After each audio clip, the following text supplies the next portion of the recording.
Hello everyone, मी बालकृष्णा आणि तुमचं सगळ्यांचं पुन्हा एकदा स्वागत आहे आपल्या मराठी एस्पिरंटच्या हक्काच्या चॅनलवर, ज्याचं नाव आहे स्टडी IAS विथ बाला. मित्रांनो, मागच्या व्हिडिओमध्ये आपण हे डिस्कस केलं होतं की भारताने जो पाकिस्तानच्या एअर बेसवर अटॅक केला होता त्यामुळे पाकिस्तानची जी न्यूक्लिअर कॅपॅबिलिटी आहे तिला डॅमेज निर्माण झाला होता. आणि एवढंच नाही तर त्या व्हिडिओमध्ये आपण हेही डिस्कस केलं होतं की कशा पद्धतीने United states of America, Bharat आणि पाकिस्तान ह्या दोन देशांमध्ये जो कॉन्फ्लिक्ट रिसेंट पिरियडमध्ये वाढलेला आहे त्यामध्ये इंटरव्हीन करायचं काम जे आहे ते करत आहे. आणि त्या व्हिडिओमध्ये आपण हेही तुम्हाला सांगितलं होतं की जो नेक्स्ट येणारा व्हिडिओ आहे त्यामध्ये आपण हे डिस्कस करणार की US इंटरव्हेन्शनवर भारताचा स्टँड काय असणार आहे. आणि त्याच रिलेटेड डिस्कस करण्यासाठी आपण आत्ताचा व्हिडिओ क्रिएट करत आहे. So without wasting your more precious time आपण आत्ताच्या व्हिडिओला चालू करूया. सो सगळ्यात पहिलं जर महत्वाची गोष्ट जी आहे ती आपण आपल्या चॅनलवर पाकिस्तान आणि भारत ह्या दोन देशांमध्ये जो कॉन्फ्लिक्ट आहे त्या कॉन्फ्लिक्टला समजवणारे कॉम्प्रेहेन्सिव्ह सेशन ऑलरेडी अपलोड केलेला आहे. सो तुम्ही पहिलं जाऊन ते बघायचं. त्यानंतर आपण आता काही वेळापूर्वी जो व्हिडिओ अपलोड केलाय जो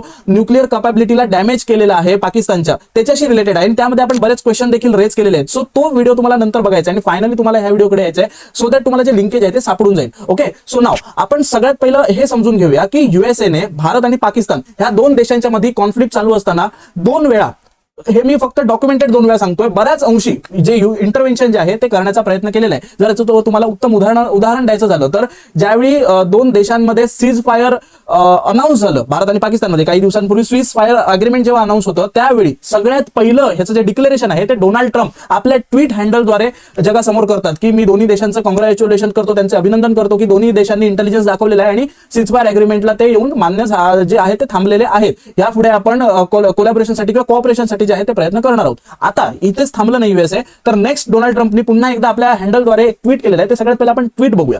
आय एम व्हेरी प्राऊड, इकडे तुम्हाला जो फोटो दिसत आहे ह्याच्यामध्ये तुम्हाला ते ट्विट वाचता येईल. I am very proud of the strong and unwaveringly powerful leadership of India and Pakistan for having strength, wisdom and fortitude to fully know and understand that it was time to stop the current aggression that could have led to the death and destructions of so many and so much. आपण ठीक आहे, हे सगळं असेल, आपल्याला ह्यात focus जो करायचा आहे तो इथून जे पुढे स्टेटमेंट डोनाल्ड ट्रम्पनी वापरलेली आहे त्यावर आपल्याला फोकस करायचं आहे. डोनाल्ड ट्रम्प पुढे असं म्हणतात की I am proud that the USA was able to help you arrive at this historic and heroic decision while not even discussed. I am going to increase trade substantially with both of this great nations. Additionally, I will work with you both to see if after 1,000 years a solution can be arrived at concerning Kashmir. God bless the leadership of India and Pakistan on a job well done. आता हे जे मी तुम्हाला पूर्ण डिटेलमध्ये हे जे tweet वाचून दाखवलं त्याच्या मागे कारण हे आहे की मागच्या व्हिडिओमध्ये मी एक गोष्ट तुम्हाला डिस्कस केली होती की डोनाल्ड ट्रम्प जे आहेत त्यांना एकतर आपल्या हेजिमनीला चॅलेंज जे चायना करायला लागलंय त्याला थांबवायचं आहे. Let's make America great again ह्या स्लोगनला त्यांना फुलफिल करायचं आहे. त्यानंतर डोनाल्ड ट्रम्पना आपली जी लिगसी आहे, एक पीस प्रमोटरची जी लिगसी आहे ती पूर्ण जगभरामध्ये पब्लिश करायची आहे, फेमस करायची आहे. आणि तिसरं म्हणजे चायनाचा जो रोल आहे पूर्ण जगामध्ये तो त्यांना कंटेन करायचा आहे त्या. आणि ह्याच रिलेशनमध्ये डोनाल्ड ट्रम्प प्रत्येक रिजनमध्ये जे कॉन्फ्लिक्ट आहे त्यामध्ये इंटरव्ह्यू करताना आपल्याला दिसत आहे. आता अजून एक गोष्ट आपण त्यामध्ये डिस्कस केली होती की डोनाल्ड ट्रम्प जे आहेत ते पाकिस्तान आणि भारताला न्यूट्रल सपोर्ट करायला लागलेले आहेत. आता त्यावेळी माझ्याकडे कुठला एव्हिडन्स नव्हता तुम्हाला हे शो करायला की USA पाकिस्तानला देखील सपोर्ट काही अंशी करत आहे. सो इथे मला तुम्हाला ते हे दाखवायचं आहे की I am going to increase trade substantially with both of this great nation. याचा अर्थ एवढाच आहे की USA जे आहे ते पाकिस्तान सोबत देखील रिलेशन जे आहे ते वाढवण्यास इच्छुक आहे. याचा अजून एक अर्थ हा लागतो की USA पाकिस्तान सोबत चांगले रिलेशन मेंटेन करून आहे. आता याचं कारण काय ते आपण ऑलरेडी डिस्कस केलेलं आहे की चायनाला कशा पद्धतीने भारत आणि पाकिस्तानच्या मदतीने या रिजनमध्ये कंटेन केलं जाऊ शकतं. So this is not the point of discussion here, तो तुम्ही तिकडे जाऊन बघू शकताय. बट इथे मला काय डिस्कस करायचं आहे की भारताचा या सगळ्यावर स्टँड काय असला पाहिजे. कारण आपण ऑलरेडी हे डिस्कस केलं की रशिया युक्रेन वॉरमध्ये आपण आपल्या इंडियन सॉव्हर्निटीची चर्चा जी आहे ती केली होती. USA चे सँक्शन्स असून सुद्धा आपण रशियाकडून ऑइल परचेस जे आहे ते कंटिन्यू ठेवलं होतं. मग भारत इथे आपला का स्टँड घेत नाहीये, USA ला इंटरव्ह्यू करायला का आपण प्रमोट करायला लागलेलो आहोत, किंवा जे सीजफायरचं जे डिक्लेरेशन आहे ते USA ने का केलं, इंडियाने का केलं नाही, हे जे प्रश्न जे होते त्याच्यावर फुल स्टॉप द्यायचं काम इंडियाने केलेलं आहे. रिसेंटली म्हणजे काही वेळापूर्वीच आपले जे प्राईम मिनिस्टर आहेत नरेंद्र मोदी यांनी फायनली डिक्लेअर केलेलं आहे की भारत जो आहे त्याला कुठल्याही मेडिएशनची किंवा मेडिएटरची गरज नाही. आता हे पहिल्यांदा झालंय का तर मी स्पष्टपणे सांगेन की नाही. कारण आपल्याला जर माहित असेल, ठीक आहे, आपण 2014 पूर्वीचा भारत आपण डिस्कस करत नाहीये, 2014 नंतरचा जो नया भारत आहे, न्यू इंडिया आहे, त्याला आपण डिस्कस करायचा प्रयत्न करतोय. सो 2019 मध्ये जर आपल्याला माहिती असेल आणि तुम्ही जर आमचे आधीचे व्हिडिओ बघितला असाल तर तुम्हाला नक्कीच ह्याबद्दल माहिती असणार आहे की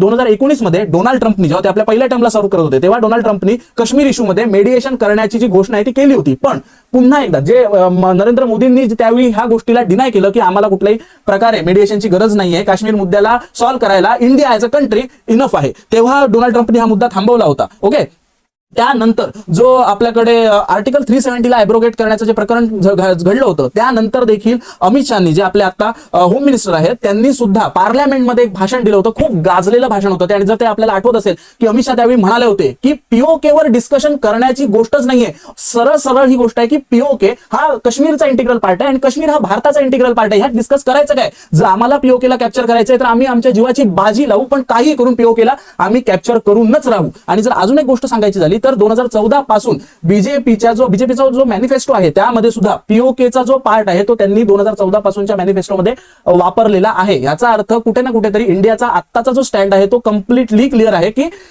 इंडियाला मेडिएशनची गरज नाही आहे. ऍट द सेम टाइम मला पुन्हा एकदा तेच प्रश्न रिपीट करायचे आहेत की जर आपण काश्मीर मुद्द्यावर फर्म आहोत की आपलाच काश्मीर आहे तर ही आपण अपॉर्च्युनिटी मिस आउट करणार आहे का? ऑपरेशन सिंदूर तर थांबलेलं आहे, सिजफायर आपल्या भाषेत आपण डिक्लेअर केलेला आहे. सिजफायर डिक्लेअर केलेलं असताना पाकिस्तानच्या ज्या कुरघोडी आहेत त्या संपायचं नाव घेत नाही, हा मुद्दा वेगळाच आहे. पण माझे प्रश्न इथे तेच आहेत की जर आपण पीओकेला आपला हिस्सा मानतोय तर ही अपॉर्च्युनिटी आपण सोडणार आहोत का?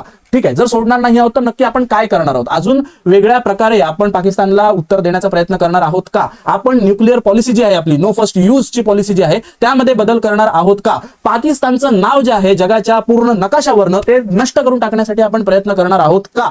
जर आपण वॉरच्या मार्गाने पाकिस्तानला थांबवणार नसू, कारण ऑब्व्हियस आहे की टेररिझमचा अंत करणं हे गरजेचं आहे आणि ऑपरेशन सिंदूरने बदला घेतलाय, बऱ्यापैकी रिटॅलिएट केलंय पाकिस्तानला उत्तर दिलंय, पण टेररिझमचा समूळ नाश जो आहे तो अजूनही झालेला नाहीये. मग जर आपण वॉरने कंटिन्यू करणार नसू तर टेररिझमचा नाश करण्यासाठी पीओकेला मिळवण्यासाठी कुठल्या डिप्लोमॅटिक वेचा आपण अवलंब करणार आहोत किंवा कुठली वेगळी स्ट्रॅटेजी आहे ती आपण यूज करणार आहोत आणि पीओकेला हासिल करणार आहोत, हे आपल्यासाठी बघणं अतिशय इम्पॉर्टंट राहणार आहे येणाऱ्या काळात. पण तुम्हाला ह्या मुद्द्यावर काय वाटतं? मी जेवढं तुमच्यासोबत डिस्कस केलं ह्या सगळ्याबद्दल तुमची काय ओपिनियन आहे ते आम्हाला कमेंट सेक्शन मध्ये नक्की कळवा. आम्हाला तुमच्या कमेंट्स व्हॅल्युएबल कमेंट्सना समजून घेण्यात जाणून घेण्यात खूप आवडेल. आणि जर तुम्हाला आमचा हा व्हिडिओ आवडला असेल किंवा तुम्हाला आमच्या आधीचे व्हिडिओ आवडले असतील तर आमच्या व्हिडिओजना लाईक करा. भरपूर ॲस्पिरंट सोबत, मराठी माणसांसोबत आणि आपल्या हक्काच्या देशवासियांसोबत भरपूर ह्या व्हिडिओना शेअर करा आणि आमच्या चॅनलला सबस्क्राईब करायला विसरू नका. थँक्यू.